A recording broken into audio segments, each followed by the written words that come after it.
ராஜம்மாள் ராமசுவாமி தாய் அல்லது பாட்டி என்பதை காட்டிலும் சிறந்த நண்பராகவும் திகழ்ந்தார்.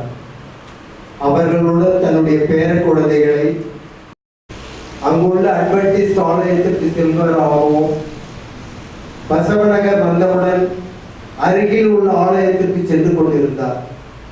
ஆலயம் போக வர திரு ராவ் குடும்பத்தினரும் சிரவசங்கர் குடும்பத்தினரும் மிகவும் உதவிகரமாக இருந்தார்கள். இவர் தன்னுடைய வாழ்க்கையில் எதிர்கொண்ட அநேக சோதனைகளையும் ஜெயிப்பதாலும் தேவனுடைய வார்த்தையினால் மேற்கொண்டார். கடந்த 1 மாதமாக தன்னுடைய சரீர பலவீனத்தோடு போராடினார். இருப்பினும் அதிலிருந்து மீண்டு வருவேன் என்று உறுதியாக இருந்தார். எப்பொழுதும் நான் தேவனால் எல்லா விதத்திலும் ஆசீர்வதிக்கப்பட்டிருக்கிறேன் என்றும் இயேசுவோடு கூட உயிர்த்தெழுதலின் காலையில் காணப்படுவேன் என்றும் சொல்லி தன்னுடைய பேரப்பிள்ளைகளை ஆறுதல் படுத்துவார். செப்டம்பர் 29ஆம் நாள் காலை 9:15 மணி அளவில் தன்னுடைய கடைசி போராட்டத்தை முடித்து கர்த்தருக்குள் நித்திரை அடைந்தார். தன்னுடைய பேர குழந்தைகளோடு நேரம் செலவிடுவதை மிகவும் விரும்புவார். இவருக்கு 19 பேர குழந்தைகளும் 8 கொள்ளு பேர குழந்தைகளும் உள்ளனர். திருமதி ராஜம்மாள் தனது பேர குழந்தைகளால் ஆயா என்று செல்லமாக அழைக்கப்படுவார். இப்பொழுது அமைதியாக ஓய்வெடுத்துக் கொண்டிருக்கிறார். தன்னுடைய குடும்பத்திலும் தனக்கு அன்பானவர்களிடத்திலும் தனது நண்பர்களிடத்திலும் அதிக உற்சாகத்தையும் தைரியத்தையும் மகிழ்ச்சியையும் அழியாத நினைவுகள் இன்று அன்பளிப்பாக நம்மிடம் விட்டு சென்றிருக்கிறது. அவருடைய இனிமையான புன்னகை இன்னமும் நமது இதயங்களில் நிலைத்திருக்கிறது. நல்ல போராட்டத்தை போராடினேன், ஓட்டத்தை முடித்தேன், விசுவாசத்தை காத்துக்கொண்டேன் என்பது.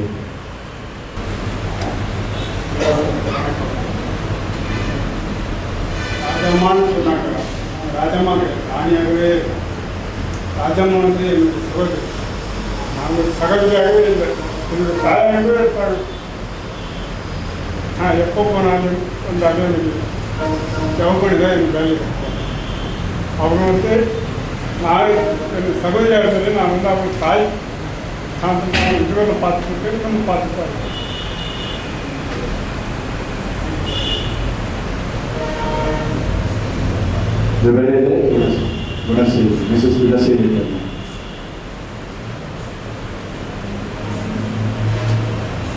கிறிஸ்துவுக்குள் அன்பான விசுவாச பிள்ளைகளே, அன்பான குடும்பத்தில் பிள்ளைகளே, அன்பானவர்களே, உற்சாகத்துள்ளவர்களே, உங்கள் அனைவருக்கும் எனது பணிவான வணக்கத்தை தெரிவித்துக் கொள்கிறேன். எங்களுடைய திருமணம் நடந்து முடிந்த பிறகு நான் அவர்கள் வீட்டிற்கு செல்வதற்கு முன்பாக என்னுடைய மனதிலே 1000 கேள்விகள். அவங்க வீட்டில் வந்து என்னை எப்படி நடத்துவாங்க, முக்கியமாக அவருடைய தாயார், என்னுடைய மாமியார், அத்தை. நான் வந்து எப்பவுமே என்னுடைய மாமியார்னு சொல்லவே கிடையாது, என்னுடைய அத்தைன்னு சொல்லி சொல்லவும் கிடையாது. நான் அவர்களை வந்து என்னுடைய அம்மாவாக தான் அவங்க வந்து எப்படி என்னை நடத்துவார்கள், அவங்க குடும்பத்தை எப்படி இருக்கும் அப்படின்னு சொல்லி ஒரு பயத்தோடு கலக்கத்தோடு தான் வந்து அந்த வீட்டுக்கு நான் சேர்ந்தேன். ஆனால் என்னுடைய அத்தனை பயம் கலக்கம் எல்லாமே வந்து கனவு போயிடுச்சு. காரணம் அவர்கள் இப்படி காட்டு அன்பு பாசம், அவங்க பிள்ளைகள் வந்து எப்படி நடத்துறாங்களோ எப்படி கொடுத்தாங்களோ இதே மாதிரியாக முடிச்சுலேயே மாமா என்னம்மா சில நேரங்களில் அவங்க பேசுகிற பாசம் எனக்கு சில நேரம் முடியாது. எதையாவது எடுத்து பார்த்து சொல்லுவாங்க வெள்ளூர் பாசையில். நான் கோயம்புத்தூர் பக்கமே வளர்ந்ததுனால ஒரு சில வார்த்தைகள் அவங்க பேசுறது எனக்கு எதை சொல்கிறாங்கன்னு தெரியாது, எதை கொண்டு சொல்கிறாங்க எனக்கு தெரியாது. அப்போது திரும்ப மறுபடியும் கேட்பேன், அம்மா என்னம்மா சொன்னீங்க, அம்மா என்னம்மா எடுத்துக்க சொன்னீங்க அப்படின்னு கேட்டேன். ஒரு நாள் கோவப்பட்டுருவாங்க, கோவம் வந்துடுவோம் அப்படின்னு சொல்லி ஒரு பயம் வந்து எனக்கு. ஆனால் திருப்பி நான் கேட்டாலுமே அவங்க மறுபடியும் சொல்லுவாங்க. அடுத்த கற்பமாக வந்து சிரிச்சுட்டே சொல்லுவாங்க. எனக்கும் அவங்க சிரிப்பு எனக்கு சிரிப்பு வந்துடும். ஏன்னா அவங்க பேசுகிற பாஷைப்ப சில நேரங்களில் எனக்கு வந்து சிரிப்பு வந்துடும். இந்த மாதிரி மிகவும் அன்பான ஒரு தாயார். அவர்களிடத்துல வந்து நான் அநேக குணங்களை வந்து நான் பார்த்தேன். அநேக வேலைகளில் வந்து என்னை பெற்றது என்னுடைய தாயாரையும் அவர்களையும் சில நேரங்களில் சில காரியங்களை வந்து நான் வந்து பார்த்தது உண்டு. அப்படி பார்க்கும் பொழுது உண்மையாகவே முழு மனசார நான் வந்து சொல்லும்போது என்ன அப்படின்னு சொன்னான், என்னுடைய தாயாரிடத்திலே காணப்பட்ட விசுவாசத்தை காட்டிலும் ஒரு பலமான ஒரு உறுதியான ஒரு விசுவாச வாழ்க்கை வந்து நான் பார்த்தேன். இத்தனைக்கும் வந்து என்னுடைய தாயார் ஒரு ஆசிரியரான பணிவு வந்து ஓய்வு பெற்ற முடியும். ஆனால் இவங்க வந்து படிப்பறிவே இல்லாமல் பள்ளிக்கூடத்துக்கு செல்லாமல் கேள்வி ஞானத்தின் மூலமாக நாம் சொல்லக்கூடிய காரியத்தின் மூலமாக மற்றவர்கள் சொல்லக்கூடிய காரியத்தின் மூலமாக செய்திகளை சத்தியத்தை அறிந்து சத்தியத்தை உறுதியாக விசுவாசத்தோடு மிகவும் ஸ்ட்ராங்காக நினைத்து நின்றவர்கள். எங்கள் வீட்டில் நானும் பசங்களோட சில பேசிட்டு இருப்போம். அவங்க சொல்லுவாங்க, அடிக்கடி சொல்லுவாங்க, அம்மே ஆயா பார்த்தீங்களா அம்மே எவ்வளோ ஒரு ஸ்ட்ராங்காக இருக்காங்க. இந்த ஒரு சூழ்நிலையிலும் மரண தருவாயிலும் சரீரம் வந்து மிகவும் ஒரு பலவீனமான சூழ்நிலையில ஆஸ்பத்திரியில அனுமதிக்கப்பட்டிருக்கக்கூடிய ஒரு சூழ்நிலையில கூட நான் போய் அவங்க போய் பார்க்கணும் சொல்லி பார்க்கும்போது பார்த்தீங்கன்னா ஒரு அழகாக ஒரு சிரிப்பு சிரிப்பாங்க பாருங்க. அந்த சிரிப்பு உண்மையிலேயே எங்களுக்கு கண்ணு முன்னால் இன்னும் இருக்குது. இப்படி ஒரு சிரிப்பு, ஒரு அருமையான ஒரு சிரிப்பு வந்து சிரிப்பாங்க. வாமா ஆப்பா மிஸ்லி வருவீங்களா அப்படின்னு சொல்லி ரொம்ப வந்து அன்பாக வந்து எங்களை வந்து வரவேற்பாங்க. அவங்க வந்து ஒரு இருக்கக்கூடிய ஒரு குணம் பாராட்டக்கூடிய ஒரு குணம் என்னன்னு சொன்னால், அவங்க வீட்டுக்கு யாரு போனாலும் சரி, அவங்கள பார்ப்பதற்கு யாரு போனாலும் சரி, அது உறவினர்களும் அது தெரிந்தவர்களும் நண்பர்களும் யாராக இருந்தாலும் சரி, அப்பா சுப்பிரமணி சாப்பாடு செஞ்சு போடு, இப்போ இதை வாங்கிப்பா, கறி வாங்கிப்பா, அது வாங்கிப்பா அப்படின்னு சொல்லி உடனே அவரை பிடிச்சி நம்புவாங்க. போய் வாங்கிக்குவாங்க. வந்தவங்க வீட்டுக்கு வந்தவர்களை நன்றாக உபசரித்து நன்றாக அவர்களுக்கு ஆகாரம் கொடுத்து நன்றாக கவனித்து அவர்களுக்கு என்னென்ன செய்யணுமோ அதெல்லாம் செஞ்சு அவங்க அனுப்பணும் அப்படின்ற ஒரு உபசரிப்பு குணத்தை வந்து அவங்க இடத்துல நான் பார்த்தேன். இன்னொரு காரியம் சொன்னால், அவங்களுக்கு வந்து இருக்கக்கூடிய பலன் நல்ல ஒரு முழு பலன் இருந்த வரைக்கும் நாங்கள் யாரும் வீட்டுக்கு போனாலும் எப்பவுமே வீட்டுக்கு விருந்தாளிகளை செல்லாலும் சரி உட்காந்துருவாங்க. சாப்பாடு எல்லாம் வந்து நாங்கள் வச்சிடணும். எல்லாத்துக்கும் வந்து அவங்க தான் சர்வ் பண்ணுவாங்க, அவங்க தான் பரிமாறுவாங்க, அவங்க கையால் எல்லாத்துக்கும் பரிமாறுவாங்க. அதில் வந்து அவங்களுக்கு ஒரு ஒரு சந்தோஷம், ஒரு மன நிறைவு இருக்கிறத வந்து நான் வந்து பார்த்தேன். இது வந்து ஒரு அருமையான ஒரு குணம் வந்து இந்த விருந்தவங்களை பற்றி நம்ம திருக்குறளெல்லாம் பார்க்க ஒரு பெரிய அதிகாரத்தையே கொடுத்துருக்காங்க. இப்படிப்பட்ட ஒரு நல்ல ஒரு குணத்தையுள்ளதாக இருந்தாங்க.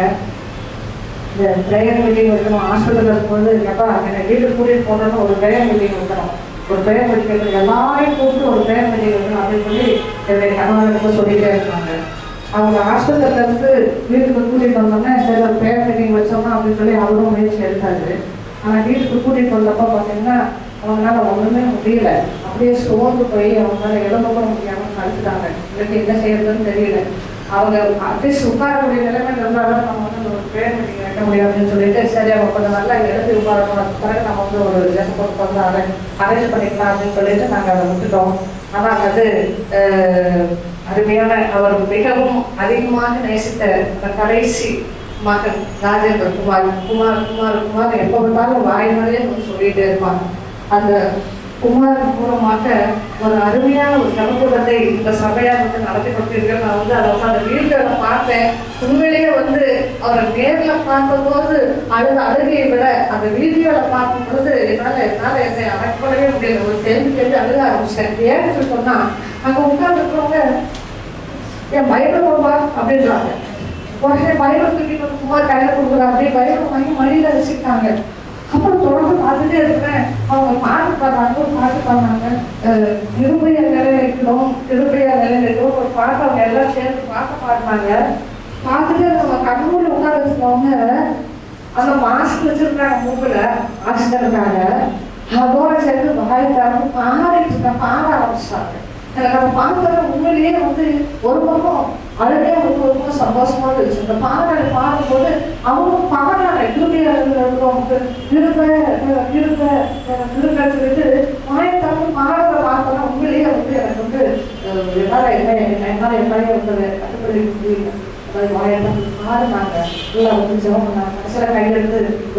ஒரு தொந்தரவு பண்ணாங்க. அதையும் நான் உங்களை பார்த்தேன். அது ஏற்கனவே அவர் சொன்ன மாதிரி யார் பார்த்தாலும் யாரை இருந்தாலும் அவங்களுக்கு வந்து அவருடைய வரவேற்று அவருடைய ஒரு வணக்கம் சொல்றது வந்து தவறவே பண்ணாங்க.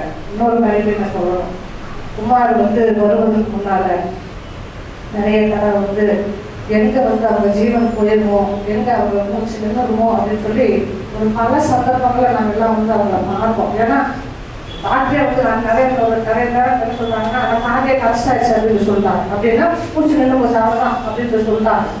அப்போ அதே மாதிரி சொன்ன வீட்டுக்கு கூட்டிட்டு வந்து வந்து நான் ஆண்டவரத்தில் கேட்டேன், அப்பா அவங்க வந்து அவ்வளோ மிகவும் நேசித்த அருமையான அந்த முதல்வன் குமார் அவ்வளோ தூர இடத்துல இருந்தாலும் கிருமியா இருந்தாங்க. அவங்க வந்து ஒரு ஏகத்தோட வந்து நிதிரைக்குள்ளாக கண்டு செல்லக்கூடாது. அவங்களே எப்படியாவது அந்த மனநிலைக்கு கிடைச்சு அம்மா அந்த கடைசி வச்சு கூட வந்து நேருக்கு ஒருத்தர் பார்த்துக்கணும், ஒருத்தர் வந்து பேசணும், சந்தோஷத்தோட சமாதானத்தோட நிதிரைக்குள்ளாகணும்னு சொல்லி ஜெபிச்சுட்டே இருக்கணும். கடவுள் அந்த ஆசையை வந்து நிறைவேற்றிட்டாரு. மனசார குமார் பார்த்து பேசினாங்க. பேசுறதுக்கு முன்னால குமார் வர்றதுக்கு முன்னால என்ன ஆச்சுன்னு சொன்னா அந்த மூச்ச வழியை அவங்களுக்கு சூழ்நிலை வந்துச்சு. அப்போ அனுமந்தப்பா அப்படின்னு சொல்லி கூப்பிட்டுட்டே இருந்தாங்க. பக்கத்துலயே நம்பியே இருந்தாங்க. அப்போ எதுக்கான அவங்களுக்கு அந்த மூச்சு ஒரு மாதிரி இழுக்க ஆரம்பிச்சோன்னே தம்பி என்ன பண்ணாங்க, அந்த அவங்க கண்ணில் பின்னால் வந்து இயேசுசாமியோடைய படம் வந்து செடி வச்சிருந்தாங்க. அதை எடுத்து முன்னாடி காட்டி அம்மா அம்மா பாருங்கம்மா ஏசப்பா பாருங்கம்மா பார்த்துட்டாரு, பாருமா ஏசப்பா பாருங்கம்மா அப்படின்னு சொல்லி சொன்னாங்க.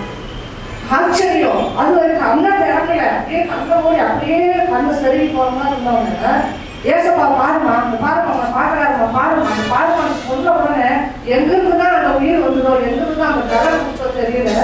உடனே கதை பார்க்க ஆரம்பிச்சிட்டாங்க, சொல்ல ஆரம்பிச்சிட்டாங்க, ஏசப்பா ஏசப்பா ஏசப்பா சொல்லுமா ஏசப்பா சொல்லுமா சொல்லுமா சொல்ல பின்னால ஏசப்பா ஏசப்பான்னு சொல்ல ஆரம்பிச்சிட்டாங்க. இன்னொரு காரியத்தையும் நான் சொல்லணும்னு ஆசைப்படுறேன். சொன்னா அம்மா சொல்லுமா நான் செஞ்ச பாவத்தை எல்லாம் ஏசப்பா மனுஷன் ஏசப்பான்னு சொல்லுமா அப்படின்னு சொல்லி சத்தம்லாம் சொல்றாரு தம்பி. திருப்பி அந்த வார்த்தை சொல்றாங்க அவங்க, ஏசப்பா நான் செஞ்ச பாவத்தை எல்லாம் மனுஷன் ஏசப்பா. இந்த ஒரு வாக்கியம் நகைக்கு வந்து எத்தனை கிடைச்சிருக்குன்னு எனக்கு தெரியல, நான் பார்க்கல. ஏன்னா நம்ம பாவத்துக்கு மன்னிப்பு கேட்கணும் அப்படின்னு சொல்லி ஆசைப்பட்டா கூட சில நேரம் என்ன செய்வோம், நம்ம யோசிக்கிறதுக்கு முன்னாடி நம்ம ஜீவன் நம்ம வந்து போயிடும். ஆனா இவங்களுக்கு எல்லா பாக்கியத்தையும் எல்லா ஸ்லாக்கியத்தையும் வந்து தேவன் தெரிஞ்சுட்டாரு கொடுத்தாரு. அவங்க என்ன நினைச்சாங்களோ, என்ன ஆசைப்பட்டாங்களோ, என்னத்தை பார்க்கணும்னு நினைச்சாங்களோ எல்லா காரியத்தையும் தேவன் வந்து திருப்பியா அவங்களுக்கு வந்து இறக்கமா வந்து அவங்களுக்கு பார்ப்பதற்கு அவருடைய ஆசைகள் எல்லாம் வந்து நிறைவேற்றினார். பூரண வயது உள்ளவர்களாக பூரண பாக்கியத்தோடு பூரண சமாதானத்தோடு வந்து வந்து நித்திரைக்குள்ளாக அவர்களை கடந்து செல்ல செய்திருக்கிறார். உண்மையிலேயே இந்த ஒரு மரணம் வந்து ஒரு அருமையான ஒரு மரணம், ஒரு பாக்கியமான மரணம் அப்படின்னு சொல்லி தான் நான் வந்து நினைக்கிறேன். ஏன்னு சொன்னா எந்த ஒரு குறைவும் இல்லாம, எந்த வேலையிலையும் எந்த இடத்துலையும் அவங்களுக்கு எந்த ஒரு குறைவும் இல்லாம அவங்கள வந்து இந்த மகள்கள் எல்லாருமே வந்து நினைச்சாங்கன்னா அருமையா வந்து கவனிச்சுட்டாங்க. அதிக நாட்கள் அவருடைய அதிகமான காலங்களை வந்து அவருடைய மூத்த சகோதரன் அருமையான சகோதரர் சுப்பிரமணியம் அவருடைய வீட்டில் தான் வந்து அவங்க கழிச்சாங்க. ஒருவேளை சில நேரங்கள்ல அவங்க வந்து அதை கொண்டு வாங்க கேப்பா அதை எடுத்துப்பா இதை எடுத்துப்பா அப்படின்னு சொல்லிட்டு ஒருவேளை கொஞ்சம் சத்தமா வந்து சில காரியங்களை சொல்லும் பொழுது உங்களுடைய மனசுக்கு சில வேதனையாக இருந்திருக்க கூடும். ஆனால் நான் ஒன்னே வந்து சொல்ல நினைக்கிறேன், அவங்க வந்து எல்லா காரியத்தையும் எல்லா செயல்களையும் வந்து சரியா செய்யணும், எல்லாம் பெர்ஃபெக்டா இருக்கணும், கரெக்டா இருக்கணும், அப்படி இருக்கணும் அப்படி இருக்கணும் அப்படின்ற ஒரு எதிர்பார்ப்புல தான் என்ன செய்யறாங்க, அரைச்சி இறைச்சி அமைச்சு இறக்கணும் இறக்கணும் அதை பண்ண சில நேரங்கள் வந்து அவங்க சொல்வது உண்டு. ஆனால் அந்த மாதிரி சூழ்நிலை நீங்கள் வந்து சில நேரங்களில் நீங்கள் வருத்தப்படக்கூடிய ஒரு சூழ்நிலைகள் உங்களுக்கு ஏற்பட்டிருந்தாலும் தேவன் நீங்கள் செய்த அந்த எல்லா விதமான உபகாரங்களுக்காகவும் அவர்களுக்கு செய்த எல்லா விதமான நன்றிகளுக்காகவும் பல மடங்கு ஆசீர்வாதங்கள் தருவார்கள். நிச்சயமா எந்த விதமான சந்தேகமே இல்லை. அப்படிப்பட்ட ஒரு பாக்கியத்தின் ஆசீர்வாதத்தை இந்த குடும்பத்தின் பிள்ளைகள் அவருடைய சகோதரரும் அவருடைய துணையினரும் பிள்ளைகளும் வந்து நிச்சயமாக பெற்றுக்கொள்வார்கள் என்பதை நான் சொல்லிக்கொள்ள ஆசைப்படுகிறேன். இங்கு அமைதியாக இருந்தாலும் வந்து இந்த ஒரு நிகழ்ச்சியில் வந்து கலந்தவங்க ஒவ்வொருவரையும் வேறுபாடு ஆசீர்வதிப்பாங்க. இப்படிப்பட்ட ஒரு நல்ல ஒரு வாழ்க்கையை நாமும் வாழ்த்து அவரிடத்திலே நாம் கண்ட சில நல்ல குணாதிசயங்களை, அவருடைய அந்த விசுவாச வாழ்க்கையை, அவருடைய பக்தி வைராக்கியத்தை நாமும் நம்முடைய வாழ்க்கையிலே கடைபிடித்து இப்படிப்பட்ட ஒரு பாக்கியமான மரணத்தை தேவன் பண்ண நம்ம ஒருவருக்கும் வந்து நம்முடைய வழிநடத்துவாங்க.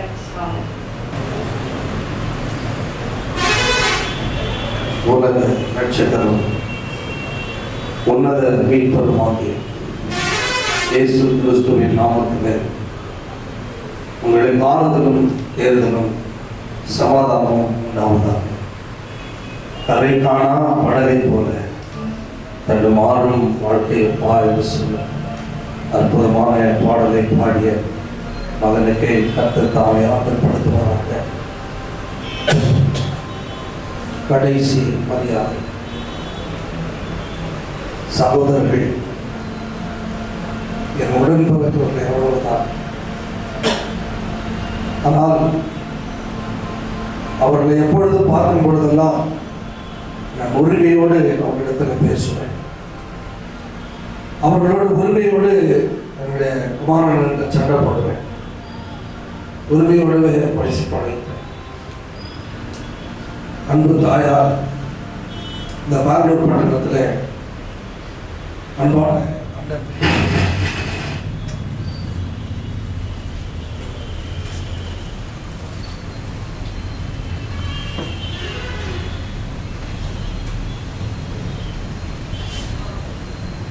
அன்பு அண்ணன் சுப்பிரமணிய அவர்களோடு வாழ்ந்தார்கள்.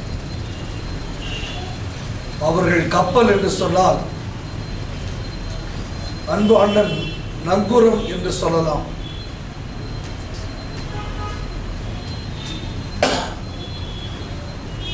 அவர்கள் தோனி என்று சொன்னால்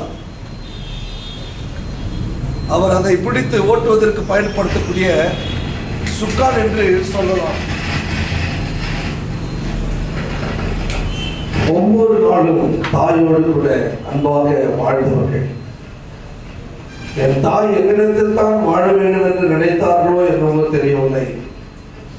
அவர்களோடு மட்டுமே வாழ விரும்பினார்களோ என்னவோ தெரியவில்லை. அவர்களை விட்டு அவர் விலகவே இல்லை.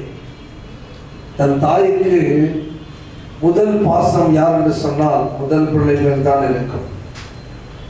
அவர்கள் தான் மூத்தவர் என்று அவர்களோடவே வாழ்ந்து விட்டார். தகப்பன் இல்லை என்று சொல்லக்கூடிய குறையை எண்ணாதபடிக்கு அண்ணன் அவர்கள் அன்பு தாயை மிகவும் பாசமாக பார்த்துக் கொள்வார். அம்மா என்று அவர் அழைத்து அதை கேட்கும் பொழுதெல்லாம் மிகுந்த மகிழ்ச்சி அடைவதுண்டு. என்னம்மா எப்படி இருக்கிறீங்க விசாரிப்பார். எப்பனாலே அவர்களை கேட்பார். நாங்க போகும் பொழுதெல்லாம் எங்களை பார்த்து மிகவும் மரியாதையோடு வாங்க எப்படி இருக்கிறீங்க ராஜா. பிறகு எப்படி சிறு பிள்ளைக்கு கூட மரியாதை கொடுக்க படித்தவர் அவர். அதற்கு காரணம் ஆத்திச்சூடி சொல்லிக் கொடுத்த ஆசிரியர் என்று சொல்வதை காட்டிலும் படிக்காத தாய் என்று சொல்லலாம். சிறு வயதிலிருந்தே ஒரு மனிதனை எப்படி மதிக்க வேண்டும் என்று சொல்லிக் கொடுத்தவர்கள். அந்த மலை மீது ஏறி நாங்கள் பால் கொடுக்க செல்வோம். எங்கள் வீட்டிலிருந்து நாங்கள் பாலை கொடுத்து வருவதை எங்களுடைய வழக்கம். எங்களுடைய பாலை அவர்கள் வாங்கி கொண்டு எங்களை பார்த்து முன்னோர்களோடு அவர்கள் சிரித்து வாயப்பா உள்ளவா உள்ளவா என்று கூப்பிடுவார்கள். கூப்பிட்டு எங்களுக்கு எதையாகிலும் ஒன்று கொடுப்பார்கள். எங்களை வெறுமையாக அனுப்பினதே கிடையாது. எப்படி இருக்கிறான் ஆபரா, எப்படி இருக்கிறான், அவன் நல்லா இருக்கானா, அம்மா நல்லா இருக்காங்களா விசாரிச்சுட்டே இருப்பாங்க. அவர்களை பார்க்கும் பொழுது அந்த முகத்துல சிரிப்பு மாத்திரமே தெரியும். அவங்க ஓடி வருவாங்க பார்க்கணும் அந்த சர்ச்சுக்கு. அந்த தோரணை இன்னும் என் கண் முன்னாகவே இருக்கிறது. அந்த மலை மீது ஏறி வருவது சாதாரணமான காரியம் அல்ல. அந்த படிகளில் ஏறி அவர்கள் வருவது சாதாரணமான காரியம் அல்ல. அந்த மலை மீது ஏறி அந்த ஒரு புடவை ஒரு பக்கம் பிடித்து கொண்டு வேகமாக நடந்து வருவார்கள். அப்படியே நடந்து போவார்கள். அவர்களுக்கு கிட்டத்தட்ட அந்த நேரத்தில் ஒரு 60 வயசு இருக்கும் என்று நான் நினைக்கின்றேன். அந்த சமயத்தில் கூட அவர்கள் ஓடி வருவார்கள் ஆலயத்திற்கு. ஆலயம் என்று சொன்னால் ஆச்சரியம் என்று சொல்லுகிற அளவுக்கு அவர்கள் வாழ்ந்தார்கள். அங்கே கொஞ்சம் உண்மையான விசுவாசிகள் அவர்களில் இவர்கள் ஒருவராகத்தான் வாழ்ந்தார்கள். இந்த தாயை நான் நினைத்து பார்க்கும் பொழுது என் தாயை விட்டு கடந்து போனார்கள் என்று சொல்வதை காட்டிலும் என் தாய் பரலோகத்திற்கு ஆயத்தமாகி விட்டார்கள் என்று சொல்வதில் நான் மகிழ்ச்சி அடைகிறேன். என் தாய் ஒருவேளை இந்த உலகத்தில் வாழ்ந்திருப்பார்கள் என்று சொன்னால் இந்த உலகத்தில் பாவத்தின் கொடுக்க என் தாயை வேண்டுமானால் சிதைத்திருக்கலாம், சித்திரவதை செய்திருக்கலாம். ஆனால் என் ஆண்டவர் வல்லமையின் தேவன், உலகத்தை உண்டாக்கின தேவன், என் மகள் வாழ்ந்த நாட்கள் ஆசீர்வாதமானது என்று சொல்லி அவர் எடுத்துக்கொண்டதை என்று நான் பெருமை அடைகிறேன். என் தாய் இந்த உலகத்தில் முன்மாதிரியாக வாழ்ந்து சென்றார்கள். எப்படி வாழ வேண்டும் என்று கற்றுக் கொடுத்தவர்கள் மாத்திரமல்ல, எப்படி இயேசுவை பிரதிபலிக்க வேண்டும் என்று வாழ்ந்து காட்டியவர்கள் என்று சொல்லலாம். இன்றைக்கு ஒருவேளை என் தாய் இந்த உலகத்தை விட்டு கடந்து போனது என் அன்பு சகோதரர்களுக்கும் எங்களுக்கும் அது நஷ்டமாக இருக்கலாம். ஆனால் என் தாய்க்கு அது லாபமாக அமைந்திருக்கிறது என்பதை நான் சொல்லிக் கொள்ள விரும்புகிறேன். அப்போஸ்தலனாகிய பவுல் தன்னுடைய வாழ்க்கையில சொல்லும் பொழுது, கிறிஸ்து எனக்கு ஜீவன், சாவு எனக்கு ஆதாயம் என்று சொன்னார். ஒரு முறை பிறந்தவன் இருமுறை மரிக்க வேண்டும், இருமுறை பிறந்தவன் ஒரு முறை கூட மரிப்பதில்லை. அவன் உலகத்தில் ஒரே முறை பிறந்தான் என்று சொன்னார், இறைவனை அறியாமல் செல்வான் என்று சொன்னார். இந்த உலகத்தில் அவன் 2 முறை மரித்தாக வேண்டும். இப்பொழுதும் அவனுக்கு மரணம், இயேசு கிறிஸ்து வரும்பொழுது நித்திய மரணம். ஆனால் என் அன்பு தாய் 2 முறை பிறந்து விட்டார்கள். அவர்களுக்கு ஒரு மரணம் கூட இல்லை. இப்பொழுது அவர்கள் நித்திரையாக இருக்கிறார்கள். அவர்கள் புதைக்கப்படுவதில்லை, விதைக்கப்படுகிறார்கள். ஆகவே என் தாய்க்கு என்ன ஆசீர்வாதம் என்று சொன்னால், கிறிஸ்து எனக்கு ஜீவன், சாவு எனக்கு லாபம் என்று சொல்லி இங்கே தாய் உறங்கிக் கொண்டிருக்கிறார்கள். ஆகவே அவர்கள் அறிக்கவில்லை, அவர்கள் நித்திரையாக இருக்கிறார்கள், அவர்கள் விதைக்கப்பட போகிறார்கள். அப்போஸ்தலனாகிய பவுல் தன் வாழ்க்கையில் சொல்லும் பொழுது, இந்த உலகத்தில் யாவையும் நான் என் ஆண்டவருக்காக குப்பை என்று எண்ணி அதை நஷ்டம் என்று எண்ணுகிறேன் என்று சொன்னார். ஏன்னு சொன்னால், மரணம் யாருக்கு லாபமோ அவர்களுக்கு உலகம் நஷ்டமும் குப்பையுமாய் மாறிவிடும். அதே போலதான் என் அன்பு தாய்க்கு இந்த உலகம் லாபம் அல்ல, இந்த உலகம் ஒரு குப்பை, இந்த உலகம் ஒரு நஷ்டம். பரலோகமும் கிறிஸ்துவும் தான் அன்பு தாய்க்கு லாபமாக இருப்பதை எண்ணி நான் மகிழ்ச்சி அடைகிறேன். ஆம்பரியமானதை சொன்ன கிறிஸ்தவனுக்கு கர்த்தர் கொடுத்திருக்கிற பெரிய வாக்கு அதுதான். புத்தர் ஒருவரை தன் சிஷ்யன் ஆனந்த பாலனை பார்த்து சொன்னார், ஆனந்த பாலா, இந்த உலகத்திலே நான் வாழ்வதற்கு வழி கண்டுபிடித்து விட்டேன், ஆனால் மரிக்காமல் இருப்பதற்கு ஒரு வழி கண்டுபிடிக்க விரும்புகிறேன் என்று சொன்னார். சற்று நாட்கள் கழித்து புத்தர் மரிக்க வேண்டிய சூழ்நிலை வரும்பொழுது தன் சிஷ்யன் ஆனந்த பாலனை பார்த்து சொன்னார், என் சிஷ்யனாகிய ஆனந்த பாலனே, நான் இந்த உலகத்தை விட்டு கடந்து போக போகிறேன். எல்லாரும் கடந்து போகிறார்கள், நானும் கடந்து போக போகிறேன். என் வாழ்க்கையில் வாழ்வதற்கு வழி கண்டுபிடித்து விட்டேன், ஆனால் மரிக்காமல் வாழ்வதற்கு எனக்கு வழி தெரியவில்லை என்று சொல்லி கண்மொழியாயிருந்து சென்று மறித்து போனார் என்று அந்த சரித்திரத்தை நான் வாசித்தேன். ஆனால் ஆண்டவராகிய இயேசு கிறிஸ்து அப்படி சொல்லவில்லை. இதோ மறித்தேன், உயிர்த்தெழுந்தேன், நான் சதா காலம் உயிரோடு இருக்கிறேன், என்னை விசுவாசிக்கிறவன் மரித்தாலும் பிழைப்பான் என்று சொன்னார். இந்த உலகத்தில் இருக்கிற அத்தனை கல்லறைகள் மூடி இருக்கிறது, ஆண்டவராகிய இயேசுவின் கல்லறை மாத்திரம்